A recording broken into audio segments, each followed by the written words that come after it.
Sir, kalma lang po. Paparating na po in few minutes si Doktora po. Nurse, salamat sa dahan pagdala sa akin dito ha.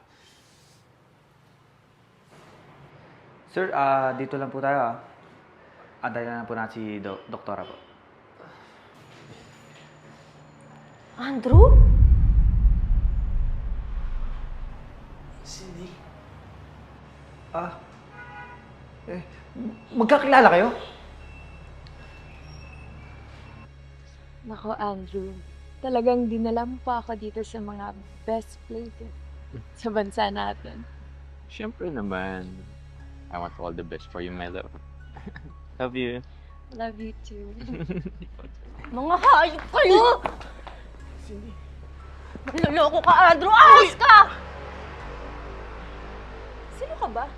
Sino ako? Ako lang naman yung girlfriend niyang kinakasama mo. Malandi ka? Tapos na ako sa'yo, Andrew! Manloloko ka! Yes, I cheated! Napaka-unfair mo kasi! Nakalimutan mo ata may boyfriend ka eh. Lagi ka na lang on call sa trabaho mo. Wala nang nangyayari sa relasyon natin.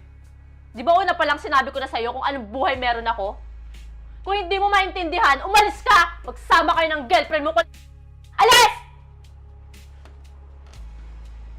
Sa susunod na magkurus yung landas natin, hindi ko alam kung ano yung magkagawa ko sa'yong hayop ka. Need na natin siyang maoperahan para ma-stop yung internal bleeding niya.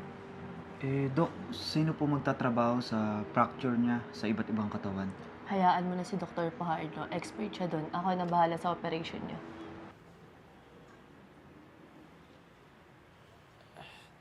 Ikaw ba mag-opera sa akin? Isa sa mag-o-opera, oo. At ikaw, Brenda, ito yung reseta ng gamot niya pagkatapos niya operahan. Thank you, Doc. Cindy? Sakali man na madali mo, okay lang. Deserve ko naman siguro yun dahil sa masamang ginawa ko sa'yo dati. Tumigil ka. Ayoko mawala ng lisensya ng dahil sa kababawan mo. Doc, ako na po yung humihingi ng pasensya sa inyo sa ginawa ni Andrew. Pero please, iligtas niyo po siya.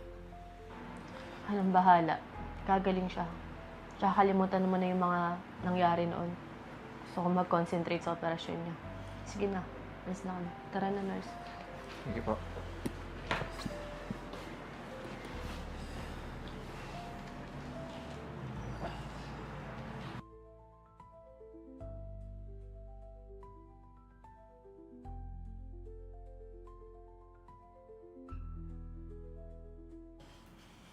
Doktora, maraming salamat ulit at sorry ulit sa nagawa namin ni Andrew sa'yo.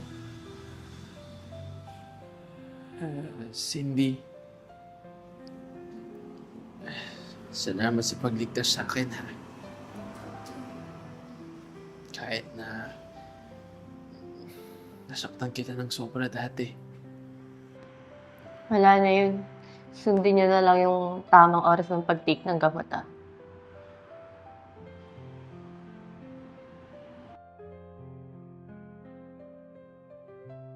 Jared, in 30 minutes, may schedule tayo ng tuli. Ito yung chart, Ano ba yan? Ang tanda-tanda na, ngayon pala mo papatuli. Doktora, kilala ko to. Ito yung sumulot sa girlfriend ko eh. Doktora, ako napuputol. Puputol ng ano? Gusto mo walang ka ng lisensya? Sabi ko, nang sinulid.